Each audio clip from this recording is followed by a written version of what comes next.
사도 바울이 감옥에도 갇히고 매도 수없이 맞고 또 많은 이방인들에게 죽을 뻔한 고비를 많이 넘깁니다. 그러나 사도 바울은 어떤 경우에도 낙심하지 않고 늘 자족하는 생활을 했습니다. 오늘 우리 본문을 보게 되면 여기 10절에 내가 주 안에서 크게 기뻐한다. 근데 그 이유가 뭔가 하면 크게 기뻐하는 것은 너희가 나를 생각하는 것이 이제 싹이 났다고 그랬어요. 뿐만 아니라 이를 위하여 너희가 생각은 했으나 기회가 없었다고 말합니다. 여러분, 이 빌립보 교회는 사도 바울을 감옥 속에서 고생하고 괴로워할 때에도 많이 도왔던 교회입니다. 그에게 헌금을 해서 에바브로디도 목사를 통해서 바울에게 전달하고 바울이 감옥 속에서 힘들고 고통받을 때에 바울의 위로가 되고 힘이 됐던 이 바울을 바울답게 하고 또 삶의 용기와 목회에 큰 도움을 주었던 교회입니다. 근데 여기 사도 바울이 큰 기쁨은 어디 있었는가 하면 내가 주 안에서 크게 기뻐했으면 그랬어요. 다시 말하면 주 안에서 기뻐했다는 것입니다. 이게 무슨 말인가 하면 사도 바울의 기쁨은 바로 빌립보 교인들 때문만이 아니라 주님께서 빌립보 교인들의 마음을 감동해서 사도 바울을 돕게 했기 때문에 결국 이 사도 바울을 돕게 한 분은 그 원천은 예수 그리스도라는 것을 강조해 주고 있습니다. 그게 사도 바울의 큰 기쁨이 있었어요. 여러분, 우리가 꼭 기억해야 됩니다. 오늘 우리들의 기쁨이 어디 있는가? 우리가 사람을 보고 기뻐하거나 환경을 보고 기뻐하면 그 기쁨은 오래가지 못합니다. 순간적입니다. 오히려 더 큰 괴로움을 가져옵니다. 다른 사람이 나를 괴롭게 해도 예수 그리스도를 통하여 보면 그게 하나님의 사랑의 뜻이 있는 것을 발견하게 되고 또 내가 다른 사람에게 도움을 받아도 그 사람에게 비굴해지지 않을 수 있는 것은 예수 그리스도를 통해서 보면 하나님께서 그를 통해서 나를 돕게 하셨다는 것을 알게 되는 것입니다. 예수 그리스도를 통해서 성공을 보면 성공에도 교만해지지 않고 더 겸손해집니다. 왜? 그 성공은 내가 잘나서 훌륭해서 된 것이 아니고 바로 하나님이 나에게 베푸신 은혜의 선물이라는 것을 깨닫게 되기 때문에 그래요. 예수 그리스도를 통해서 실패를 보면 그 실패 가운데 낙담하지 않습니다. 왜 그런가 하면 바로 그 실패 속에 역사하시는 나를 위한 하나님의 거룩한 뜻과 섭리를 발견할 수 있기 때문에 그렇습니다. 예수 그리스도를 통해서 사람을 보면 예수님은 사랑이기 때문에 사랑하지 않을 수가 없어요. 예수 그리스도를 통해서 나를 미워하는 사람을 보면 미워할 수 없습니다. 왜? 예수님의 그 놀라운 용서와 이해가 그 심용서가 있기 때문에 오히려 그를 더 포용하게 되는 것입니다. 여러분, 우리가 이 세상 살면서 중요한 건 무엇을 통해 보느냐? 노란 안경을 쓰면 세상이 노랗게 보이고 빨간 안경을 쓰면 빨갛게 보이는 것입니다. 우리가 예수 그리스도를 통해서 세상을 보면 이렇게 살기 어렵고 힘든 세상도 힘든 줄 모르고 오히려 찬송하며 살아가게 돼요. 비록 험한 인생의 골짜기를 예수 그리스도를 통해서 올라가면 그게 안식이 있고 기쁨이 있는 것입니다. 어떤 사람은 예수 그리스도를 통해 보는 게 아니라 욕심을 통해 보게 돼요. 그러면 계속해서 더 욕심이 일어나게 되고 갈등과 고통 속에 살아가게 되는 거예요. 자기 이권이라고 하는 안경을 통해서 보면 그는 늘 자기 이권에 매여 인생을 힘들게 살아가게 되는 것입니다. 예수 그리스도를 통해서 모든 환경을 보면 그 환경 때문에 고민하거나 낙심하지 않습니다. 왜? 그 환경을 지배하는 우리 주님이 그 환경도 반드시 인도해 주시고 나를 위해서 섭리해 준다는 걸 믿기 때문에 그래요. 예수 그리스도를 통하여 사람을 보면 그 사람이 어떤 사람이든지 나와 맞든지 맞지 않든지 나를 힘들게 하든지 좋게 하든지 관계없이 주님의 뜨거운 사랑, 십자가의 사랑으로 그를 사랑하게 되는 것입니다. 뿐만 아니라 나를 생각하는 너의 생각했던 것이 이제 싹이 났다는 말은 무슨 말인가 하면, 또 그 다음에 여기 10절 계속 보니까 이를 위하여 너희들이 나를 생각하였으나 기회가 없었다. 그래. 이게 무슨 말인가 하면, 이제 빌립보 교인들이 사도 바울을 도왔지만은, 그러나 사도 바울이 이동이 많고 또 감옥에 있었기 때문에 그렇게 마음대로 자유롭게 만날 수가 없었어요. 그래서 도울 때도 있었지만은 돕지 못할 때도 있었습니다. 그러나 사도 바울은 섭섭하다고 생각하지 않았어요. 이 빌립보 교인들이 마음이 변했구만, 이제는 돕지 않네, 그렇게 생각하지 않았습니다. 오히려 그들도 포용하고, 너희들 마음에 생각은 있었어. 그러나 기회가 없었어. 오히려 그들을 이해하고 포용하는 거예요. 우리 그리스도인들은 이 세상 살아가면서 많은 사람과 더불어 접하게 되고 교제를 나누게 됩니다. 그때 우리에게 꼭 필요한 건 무엇인가 하면, 나에게 잘못하고 힘들게 하고 이해가 되지 않는 사람들, 나를 왕따시키는 사람들, 나를 비난하는 사람들을 계속 포용하고 안아주고 관용할 줄 아는 그런 관용의 삶을 살아야 된다는 것을 바울 사도를 통해서 배우게 되는 것입니다. 여기 오늘 말씀의 중심인 본문 11절, 12절이 매우 중요합니다. 우리 그리스도인들이 이 땅에 살아가면서 어떻게 처세해야 될 것인가 하는 그 바른 처세 방법을 우리에게 가르쳐주고 있는 거예요. 여기 12절에 보니까 내가 궁표모로 말하는 것이 아니야. 바로 내가 어떤 형편에든지 자족하기를 배웠는데, 비천에 처할 줄도 알고 풍부에 처할 줄도 알고, 또 모든 일에, 어떤 일이지 모든 일에 배부름과 배고픔과 또 풍부와 궁핍의 비결을, 일체의 비결을 배웠다고 그렇게 고백하고 있어요. 이 말씀은 우리에게 매우 중요한 의미를 지니고 있는 것입니다. 여러분, 바울 사도는 어떤 경우에도 낙심하지 않았어요. 바울 사도는 수없이 많은 고난을 당했지만은 그 고난 당해서도 계속해서 하나님께 가까이 하고 하나님을 찬양하고 이 복음 사역에 열심을 다했던 것입니다. 여러분, 여기에 놀라운 비결이 있는 거예요. 우리 이 세상 살다 보면 좋은 일만 당하는 게 아닙니다. 힘들고 고통스러운 일들이 수없이 많아요. 때로는 사랑하는 가정의 이별, 또는 사업의 실패, 때로는 부부 간의 심각한 갈등, 여러 가지 피할 수도 없고 내 힘으로 해결할 수 없는 그런 일들이 수없이 많습니다. 그러나 그럴 때 우리가 꼭 기억해야 되는 건 절대 낙심하면 안 된다는 거예요. 결국 우리가 낙심하거나 다른 사람을 원망하거나 다른 사람에게 책임을 돌리는 그런 사람들 되어서는 안 된다는 것을 가르치는 것입니다. 여러분, 여기에 모든 어떤 형편에든지 자족하기를 배웠다 그랬어요. 어떤 형편에, 다시 말하면 외부 환경이 어떠하든지 그것 때문에 좌우되지 않는 초연함을 가르쳐요. 또 모든 일에 그랬습니다. 배고픔과 배부름과 배고픔. 여기 모든 일은 아주 특별한 상황 또는 일반적인 상황, 모든 상황을 초월하는 것을 가르치는 거예요. 사도 바울은 이루 말할 수 없는 많은 고난 당했어요. 그래서 여러 번 죽을 뻔하고 또 죽은 줄 알았다. 내가 죽은 줄 알았다. 그렇게 말할 정도로 이 사람들에게 돌멩이로 맞아서 거의 생명을 잃을 뻔한 그런 경우도 있었어요. 여러 번 배가 파손하고 또 여러 번 40에 하나 감한매를 여러 번 맞고 많은 사람들에게 가는 곳마다 비난과 멸시를 받는 비천한 자리에 있었습니다. 사실 사도 바울은 그럴 필요가 없는 사람이에요.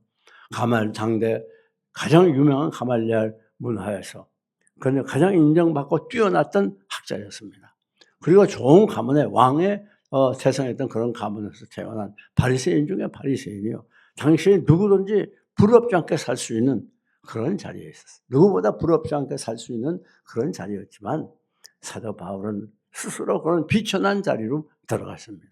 우리가 꼭 기억해야 되는 건 우리가 비천한 자리에 처해 있을 때가 매우 중요한 거예요. 그때 우리가 낙심하고 넘어지고 좌절하고 절망하면 그는 그 비천한 자리에서 일어설 수가 없습니다.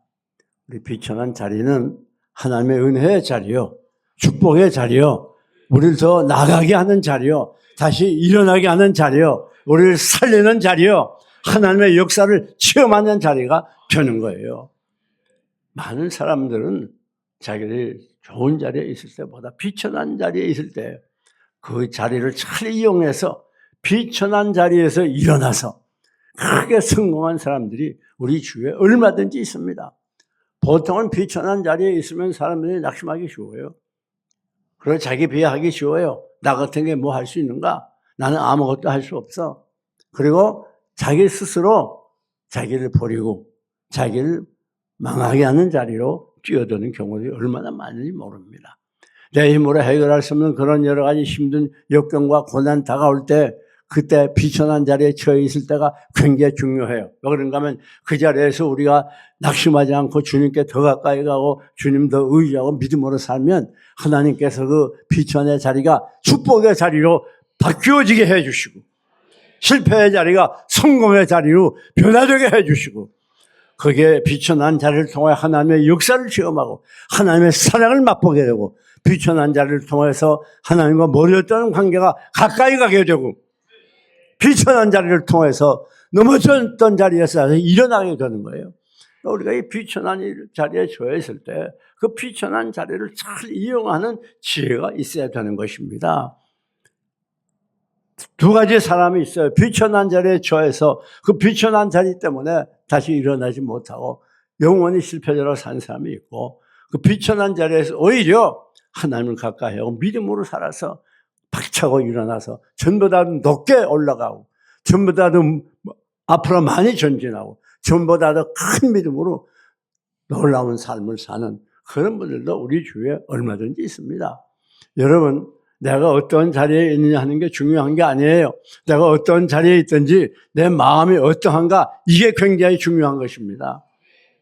오늘 우리가 처한 자리가 얼마나 더 비참한가 그게 중요한 게 아니라 내가 어떠한 자세로 이 비천한 자리에 서느냐 이게 중요한 거예요. 내가 어떠한 믿음으로 이 비천한 자리에 나아가느냐 이게 중요한 거예요. 비천한 자리는 우리를 세우는 자리요. 비천한 자리는 우리를 일으키는 자리요. 비천한 자리는 우리를 살리는 자리라는 거. 이걸 꼭 기억하시기를 바랍니다. 우리가 이 욥의 경우 또 요셉의 경우 잘 보지 않습니까? 그래서 결국 그 비천한 자리에서 욥은 갑절의 복을 받지 않아요. 비천한 자리는 갑절의 복을 받는 자리예요. 우리의 자리가 비천할수록 거기에 하나님이 주시는 은혜와 축복은 더 크다는 걸 분명히 기억해야 됩니다. 여러분 바울과 실라가 마게도냐에 전도로 갔어요. 전도할 수 없으나 왜? 귀신 들린 여자아이가 교회 속에서 방해해요. 그러니까 그 귀신을 쫓아내 버렸습니다. 그럼 얼마나 잘하는 상 받을 일입니까? 그런데 세상 민심은 그렇지 않았어요. 오히려 바울과 실라를 감옥에 가둡니다.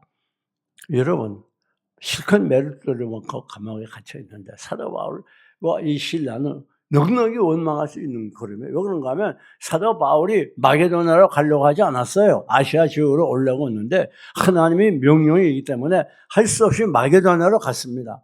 뿐만 아니라 그 순종의 걸음을 걸었어요. 그것뿐 아닙니다. 그 마게도냐에서 어떻게 했습니까? 세상견 일을 한 게 아니에요. 복음을 전했어요. 그래서는 당연히 좋은 일이 생겨야 되고 당연히 전도가 잘 돼야 되겠죠. 그런데 오히려 상황이 거꾸로 돌아갔어요. 여러분, 그래서 감옥에 갇혔습니다. 그러나 사도 바울과 실라는 낙심하지 않았어요. 그 비천한 자리에서 원망 불평할 수 없는 자리에서 오히려 밤새 기도하고 찬양했어요. 그럴 때 어떻게 됐죠? 그만 지진이 일어나니 옥문이 열리게 되고 간소하고 온 가족들이 모여서 바울의 전도를 받고 예수 믿게 됐잖아요. 여러분 이 비천한 자리에서 우리가 바로 서세하면 이런 기적들이 일어나는 거예요. 환란의 옥문이 열리게 됩니다. 꼭 기억해야 돼요. 비천한 자리는 그러기 때문에 해결의 자리예요. 우리를 나아가게 하는 자리예요. 꼭 기억하세요. 그런 거로 비천한 자리가 중요한 게 아니고 내가 어떠한 자세로 이 비천한 자리에서 행하느냐 그거에 따라서 우리의 일생은 결정된다는 거 잊지 마시기 바랍니다. 여러분 뿐만 아닙니다. 사도 바울은 굉장히 가난하게 살았어요. 고린도전서 4장 11절을 보게 되면 내가 줄이고 목마르고 헐벗었다. 그러니까 배도 많이 고팠고 또 목도 많이 마르고 옷도 변변한 게 없었어요. 고린도후서 11장 27절에도 같은 말씀을 기록해 놓았습니다. 여러분, 그 사도 바울은 이런 가운데에서도 절대 낙심하지 않았어요. 낙심은 불신자의 하나님을 믿지 않는 불신앙의 소치입니다. 신앙인들은 어떤 상황에도 낙심하지 않아요. 그게 신앙이에요. 네. 신앙의 힘으로 버티는 거예요. 신앙의 힘으로 일어나는 거예요. 신앙의 힘으로 하나님을 찬양하는 거예요. 여러분, 뿐만 아니라 풍부한 자리에서도 우리들이 발에 거할 줄, 처지할 줄 알아야 돼요. 배부름과 풍부가 그랬잖아요. 사도 바울은 풍부한 자리에서도 잘 처졌어요. 여러분, 우리 생각에는 근데 돈이 좀 많았으면 좋겠어. 돈이 많으면 가난한 자도 좀 많고 구제하고 또 선교도 좀 많이 하고 교회도 좀 많이 헌금하고 그런 생각을 하고 있는 사람들이 많아요. 그런데 여러분, 가난한 걸 복인 줄 알아야 돼요. 사실 보세요. 가난한 사람들이 더 범죄를 많이 저지르는가? 부한 사람들이 범죄를 많이 저지르는 아닙니다. 부한 사람이 훨씬 죄를 많이 범해요. 선진국이 훨씬 후진국보다 죄를 많이 범합니다. 그렇기 때문에 중요한 것은 뭔가 하면 오늘 우리들이 부할 때에 그때 처세를 잘해야 돼요. 부하게 되면 보통은 교만해져요. 그래가 다른 사람 없어요. 제가 잘나서 부해진 줄 알아요. 부하게 되면 나태해져요. 열심히 일하려고 하지 않아요. 부하게 되면 다른 사람 없어 여겨요. 그뿐 아닙니다. 향락에 쾌락에 빠지기 쉬워요. 여러분, 부한다는 것이 좋은 것만 아닙니다. 그래서 하나님께서 가난한 자에게 믿음을 더해 주신다고 그랬어요. 오히려 우리는 그렇게 부하지 않은 것에 감사해야 돼요.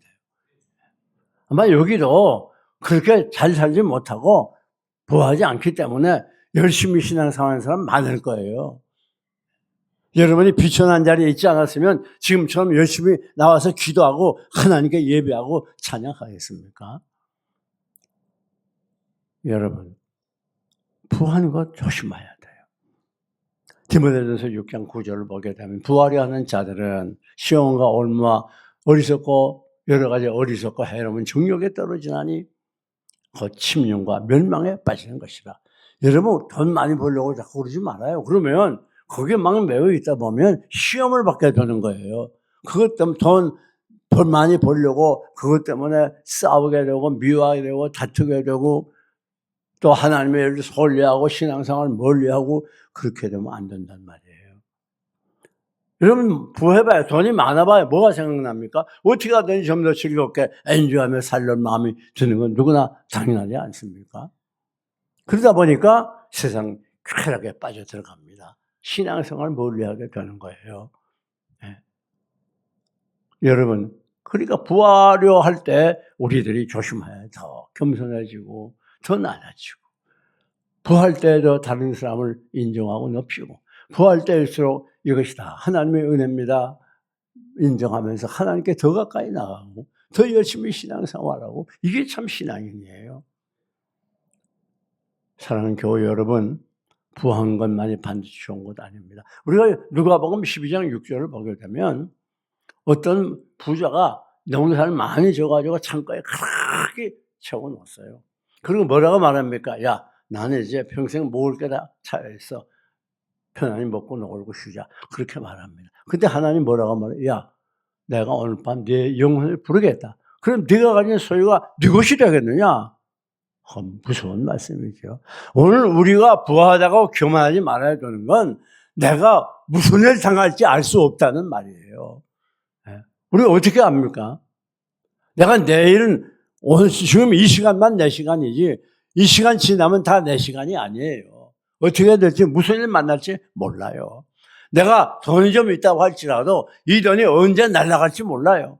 그래서 돈은 새해 날개가 왔다 그러지 않습니까? 오늘 이 집에 날아갔다. 내일은 저 집에 가서 머물다가 또 다음엔 다른 집에 가고. 부할 때 우리는 더 조심해야 되고 부활 때 우리는 하나님을 더 가까이 해야 되고, 부활 때 더 많이 기도해야 되고, 더 열심히 신앙생활해야 그 신자다운 신자가 되는 거예요. 네. 여러분, 우리가 성경을 보게 되면 아합 왕이라고 하는 이스라엘 민족의 가장 악한 왕이 나옵니다. 이 아합 왕은 세력이 굉장했어요. 그런데 얼마나 악했는지 그 나봇이 포도원이 갖고 싶었어요. 아니, 온 세상 모든 것이 다 자기 것인데, 그런데 나봇이 가진 포도원이 너무 아름다워, 자기 보기에. 그래가지고 그걸 뺐습니다.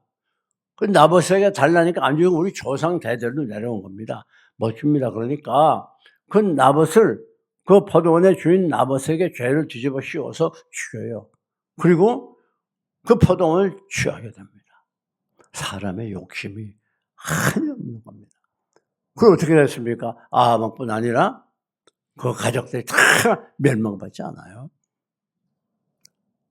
여러분, 이 세상 것은 축복인 동시에 자칫하면 저주가 되기 쉬워요. 그러니까 여러분이 뭐 돈 많이 벌지 말라 그런 건 아니에요. 잘 벌면 많이 벌어놓으세요. 그러나 그 하나님이 우리에게 부여를 주실 때 처세를 바로 해야 되고, 어떻게 살아야 할 걸 바로 알고, 또 겸손히 하나님만 의지하고 하나님을 붙들고 하나님 은혜 가운데 살 수 있도록 노력해야 된다는 말씀입니다. 사랑하는 교회 여러분, 이제 말씀을 맺습니다. 오늘 이 자리에 어떤 자리에 나왔는가 우리 자신을 살펴봅시다. 내가 지금 이 비천에 처해 있는가, 아니면 풍부에 처해 있는가. 그러나 비천에 처해 있거나 풍부에 처해 있는 게 중요한 게 아닙니다. 내가 비천한 자리에서 얼마나 낙심하고 좌절하고 하나님을 떠나고 이웃과 하나님을 원망했는가. 내가 비천하기 때문에 오히려 낙심한 나머지 신앙생활을 소홀히 하고 하나님 멀리하지 않았는가 깊이 생각해 봐야 돼요. 또 내가 이와 같이 남부럽지 않게 잘 살면 이게 바로 하나님이 나에게 주신 은혜의 선물인데, 그럼에도 불구하고 하나님께 감사하고 더 낮아지고 겸손하지 못하고, 이것 때문에 내가 오히려 교만해지지 않았는가, 이것 때문에 내가 신앙생활을 소홀히 하고 세상으로 나간 적이 없는가, 하나님 떠난 적이 없는가, 우리가 스스로 잘 살펴봐야 돼요. 이제부터 여러분들이 어떤 자리에 있든지 사도 바울처럼 비천에 처해도 그 자리에서 낙심하지 아니하고 더 하나님 가까이 하고 더 믿음으로 살고 더 기도하고 더 무릎 꿇고 더 주를 위해 충성하고, 또 여러분이 풍부에 거해도 그것 때문에 교만해지고 나타해지고 쾌락에 빠지지 아니하고 더 열심히 신앙생활하고 더 하나님께 가까이 가야 된다는 말입니다. 이 하나님 부여를 주시면 바쁘다고 하면서 하나님의 소홀히 하고 교회 몰려하는 사람들이 있습니다. 그러면 안 되는 거예요. 또 하나님 소유를 많이 주셔서 돈이 많아지면 11조 내는 것도 안 내는 분 많아요. 더 가까워지니까. 더 아까워지니까. 여러분 꼭 기억하세요. 사도 바울은 비천에 처할 줄로 알고 풍부에 처할 줄로 알았어요. 이제부터 여러분이 어떤 자리에 있든지 하나님 멀리하지 아니하고 믿음으로 승리하는 축복의 사람들이 되시기를 주님의 이름으로 축원합니다.